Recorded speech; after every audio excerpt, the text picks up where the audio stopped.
प्रतिशत पूरा है। इतना जिला इस सेक्टर में जोड़ा गया है। और इस तरह से इस पर काम यदि होता है साथियों, तो जो हमारा जो बेरोजगार हैं, लगभग हम समझते कि इस सेक्टर में और पूरे बिहार में 5 लाख रोजगार इस सेक्टर में मिल सकता है। इस तरह की इसमें और इस तरह की जो काम हो रहा है, प्रखंड स्तर पर 10,000 स्क्वायर फीट जमीन अधिग्रहण करके और उसको संग्रह केंद्र और 20 एमसी का कोल्ड स्टोरेज निर्माण कराना है। प्रत्येक प्रखंड संघ पर 50 एकड़ जमीन के सब्जी प्रसंस्करण एवं भंडारण की व्यवस्था किया जाना है। और इस योजना के तहत किसानों को सभी प्रकार की तकनीकी जानकारी प्रशिक्षण समय समय पर दिया जाना है। इस योजना की शुरुआत शुरू होने के बाद किसानों को अपने उत्पादन को बेचने के लिए बाहर की मंडी या बिचौलियों के पास नहीं जाना होगा। साथियों, बड़े पैमाने पर रोजगार की इसमें व्यवस्था है। हम ये आपको कहने आए हैं कि आप लोग जो यहाँ किसान हैं, जो सब्जी उत्पादन करने वाले हैं, वो लोग इस पर काम करें। इसके लिए हम अलग से भेजेंगे। यहाँ माननीय संसद महोदय, जो हमारे पार्टी के माननीय सांसद गुलाब गोस्वामी जी हैं और जो हमारे माननीय विधायक हैं, जो हमारे उम्मीदवार हैं, सब लोग से हम उनके संपर्क में भेजेंगे आप लोग के पास। और इसको आप लोग काम करिए। इस क्षेत्र में बड़ी संभावना है। साथियों, यहाँ मकई का भी खेती होता है। आपको मालूम है पहले क्या हाल था मकई का? उत्पादन तो करते थे किसान, लेकिन उनके लागत पूंजी भी नहीं निकलते थे। लेकिन आज यहाँ किसान हैं, मकई आपके यहाँ उगता है। मकई तो आप उत्पादन करते हैं ना, आपके घर पर आके किसान ले जा रहा है आपका पार्टी। तो कहाँ जा रहा है? ये आपने खोजा। आपको मालूम है कि 2005 में मकई जो उत्पादन होता है, किस सेक्टर में सबसे ज्यादा खपत होता है? तो मुर्गी जो खाने वाला जो मुर्गी खाती है मकई का दाना से बना हुआ, उसका जो फीड है, जो दाना है, वो खाती है मुर्गी। और सबसे ज्यादा उसका अधिग्रहण मकई का जो खपत है वहीं होता है। और अच्छा हम समझते हैं कि 1953 होगा या 1800 होगा, इस तरह से मकई का तो किसी भी सेक्टर में। और पहले हमारे यहाँ पहले 2005 में फीड मिल मात्र 5 था, जिसमें 3 बंद था, 2 था चालू। आज हमारे यहाँ 47। तो हम इस विस्तार से जब चर्चा करेंगे तो काफी। अब जानते हैं कि हमारी पार्टी जो है किस तरह से काम कर रही है। हर पार्टी के हर पदाधिकारी को हमने प्रशिक्षण, जो हमारे प्रखंड अध्यक्ष होंगे बैठे हुए, जो हमारे जिला प्रभारी हैं, लोकसभा प्रभारी हैं, विधानसभा प्रभारी हैं, सभी लोग को मैंने प्रशिक्षण करवाया है। और पार्टी के नीति सिद्धांत कार्यक्रमों के बारे में, विचारधारा के बारे में बताया है। और अन्य विषय जो आंतरिक संचार है, नेतृत्व विकास है, किस तरह से हम उस पर काम करेंगे संगठन को मजबूती के लिए, इस पर हमने चर्चा किया है संगठन को मजबूत करने के लिए।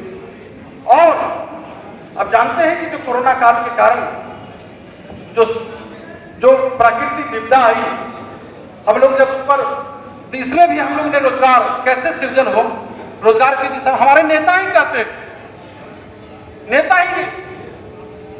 ये आप देख रहे हैं किस तरह से उन्होंने काम किया है। इसी तरह हमारा पार्टी का भी सोच है। पार्टी भी अभी हाल फिलहाल में आपकी बैठी है अभिनेत्री, पार्टी के अध्यक्ष महिला प्रकोष्ठ श्वेता विश्वास जी।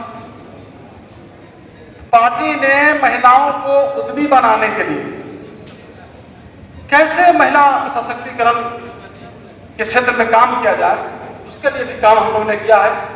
और आपको जानकर खुशी होगा कि करीबन जिस समय हमारा कार्यक्रम चल रहा था, उस समय 1.5 लाख करीबन लोग जुड़े हुए थे। हमारे महिला जो बहन है, माता बहन है, वो जुड़ के देख रही थी कि हमारे कार्यक्रम को, करीबन 1.5 लाख महिला, और उससे लाभान्वित होना है। महिला सशक्तिकरण के क्षेत्र में तो हमने भी, आपको बिहार ही नहीं देश का एक पहला पार्टी है जो महिला सशक्तिकरण के क्षेत्र में 1/3 से अधिक हम संगठन में उनको हिस्सेदारी दिया है। अभी तक किसी पार्टी में दम नहीं, किसी पार्टी ने ऐसा निर्णय नहीं लिया, ऐसा कदम नहीं उठाया ये ऐतिहासिक कदम है जनता दल यूनाइटेड का और अनूठा कदम है। इस तरह के हम लोगों ने काम किया महिला सशक्तिकरण को आवाज में बुलंद करने के लिए। और पहले भी हमारी सरकार महिलाओं को आरक्षण 50% का शिक्षक के नियोजन में, पंचायती राज में, जो आप त्रिस्तरीय पंचायती राज है, नगर पंचायत, हर स्तर पर हम महिला के लिए काम किए, महिला सशक्तिकरण के लिए। तो काम में मैं कहीं किसी से पीछे नहीं।